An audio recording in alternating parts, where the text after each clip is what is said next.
अंसारी, आप देख रहे हैं समाचार 30 लाइव। आइए नजर डालते हैं आज की खास खबरों पर। तब तक हम इधर उधर छटपटा रहे हैं। पुलिस बचाओ, पुलिस को फोन करो, पुलिस को फोन करो।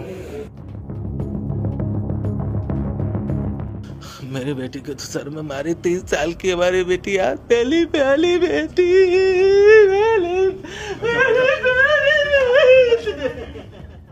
जमीन का विवाद आजकल घर घर की समस्या बना हुआ है। अब इसी से जुड़ा एक मामला यूपी के इटावा से सामने आया है, जहां एक पिता ने अपनी बेटी को मकान और 20 बीघा जमीन तो दे दी, लेकिन इसी मकान और जमीन ने बेटी की जान ले ली। दरअसल इटावा शहर के फ्रेंड्स कॉलोनी के रहने वाले रिटायर्ड मुख्य चिकित्सा अधिकारी लवकुश चौहान के बेटे हर्षवर्धन चौहान ने अपनी बहन ज्योति और 3 साल की मासूम भांजी की गोली मारकर हत्या कर दी। मामला पारिवारिक संपत्ति का है, जहां पिता ने अपनी बेटी के नाम एक मकान और 20 बीघा जमीन उसके नाम कर दी थी, जिससे नाराज भाई ने इस जघन्य हत्याकांड को अंजाम दिया। पुलिस के मुताबिक आरोपी हर्षवर्धन चौहान हर दिन पिता और बहन से संपत्ति को लेकर झगड़ा करता था, लेकिन सवाल ये कि इस पूरे मामले में एक 3 साल की मासूम बच्ची की क्या गलती थी। अंजाम देखिए कि एक मामा खुद कंस बन गया और उसने मासूम बच्ची के माथे पर रखकर गोली मार दी। एक पति का क्या दोष, जिसके सामने उसकी पत्नी और बेटी की हत्या कर दी। इस वारदात को जिसने भी सुना दंग रह गया। मृतका के पति का क्या कहना है, सुनिए। क्या घटना हुई आज, पूरी बताइए। घटना ऐसे हुई कि सब कुछ ठीक था। बीच में घरेलू हिंसा में इसकी हर्षवर्धन की पत्नी एक घरेलू हिंसा का मुकदमा लेके एक पक्षी आ गई थी। आज से साल भर पहले से इसी एक कमरे में ज़बरदस्ती निवास कर रही थी कि लवकुश का मकान है, जबकि मकान हमारी वाइफ के नाम ज्योति के नाम था। पुलिस वाले ज़बरदस्ती छोड़ के गए थे एक कमरे में कि लवकुश का मकान हम लोग कहते रहे कि, और सबको एप्लीकेशन भी दी कि ये लवकुश का मकान नहीं ज्योति का मकान है। फिर भी एक कमरे में ज़बरदस्ती रह रहे थे। तहसीलदार को भी बोला तो उन्होंने कह दिया था कि इनके पास कोई डॉक्यूमेंट नहीं, इनको निकाला जाए। हम लोग बस इनको निकालना चाह रहे थे कि हम लोग सुरक्षित हो जाएं, क्योंकि ज़मीनी विवाद इनके पिताजी का चल रहा है, क्योंकि लड़का 12-15 साल से कोई संबंध नहीं लड़के से, और हमारी वाइफ ही सारी देख रहे कि इनकी मम्मी की पापा की आज शुरुआत से कर रही थी। और क्योंकि ये सीनियर बुजुर्ग हैं, ओपन हार्ट सर्जरी हो चुकी है, तो वही रह के उनका देखने वाला करने वाला कोई नहीं है, तो वही यहीं परमानेंट शुरुआत से रह रहे हैं। शादी हमारी 19 में हुई थी। 19 से तब आज शाम को फिर क्या हुआ था? कुछ नहीं, 2 दिन पहले विवाद हुआ था दरवाज़ा ऊपर गेट लगाने को लेके। इन लोगों ने गेट जीने का ऊपर का उधर से जो उनके कमरे से है, तो वो दरवाज़ा गैस कटर से कटवा दिया था विपक्षी लोगों ने। तो फिर वही पुलिस के पास कई बार गए कि गेट लगवा दीजिए सुरक्षा के नाते। गेट नहीं लग पा रहा था, तो वही उसी का फिर ज़बरदस्ती उस दिन उन्होंने कहा गेट लगवाएंगे, तो वही बहस हुई तो डायल 100 आ गई थी।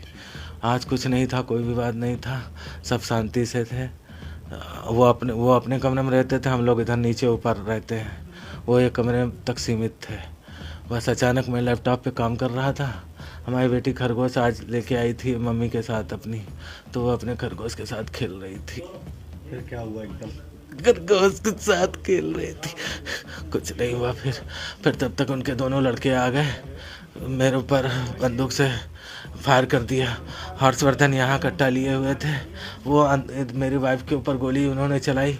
तब तक मैंने उनको दोनों लड़कों को धक्का देके मैं बाहर रोड पे जाके गिरा जाके, और मैंने सोचा पुलिस किसी को बुलाएं, किसी के 1-2 गोली में हम बचा लेंगे जान, अगर कुछ लग गई हो तो बचा। आपके ऊपर किए थे? हमारे ऊपर एक किया, दूसरा रोड पे किया था। फिलहाल पुलिस ने आरोपी भाई को गिरफ्तार कर लिया है।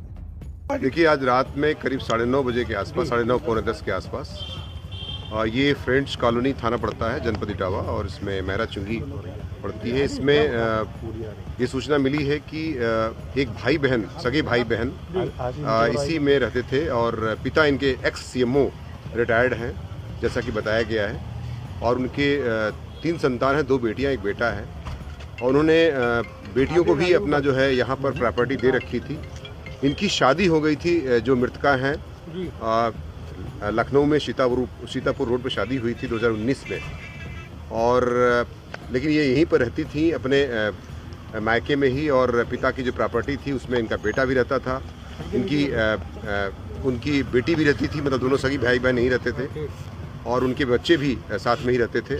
तो आज 9:30 बजे पौने 10 बजे एक उनके भाई पर, जो हर्षवर्धन चौहान है, पर आरोप लगा है कि उन्होंने जो है अपनी बहन पर अपने परिवार सहित कुछ और लोगों के साथ आए थे और फायर किया, जिससे जो है उनकी ज्योति की मौके पर ही मृत्यु हो गई है तथा उनकी बेटी जो 3 साल की है वो अस्पताल में उसकी मृत्यु हो गई है इलाज के दौरान।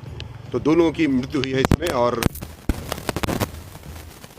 सगा भाई उनका है और अन्य विधिक कार्रवाई जो है इसमें जैसा कि एप्लीकेशन ले करके उसमें FIR दर्ज करके सख्त से सख्त कार्रवाई सुनिश्चित। फिलहाल के लिए इस खबर में इतना ही। देश और दुनिया की तमाम बड़ी खबरों से अपडेट रहने के लिए देखते रहिए समाचार 30 लाइव। और हाँ, हमारी वीडियोस को लाइक व शेयर करना और चैनल को सब्सक्राइब करना ना भूलें। नमस्कार।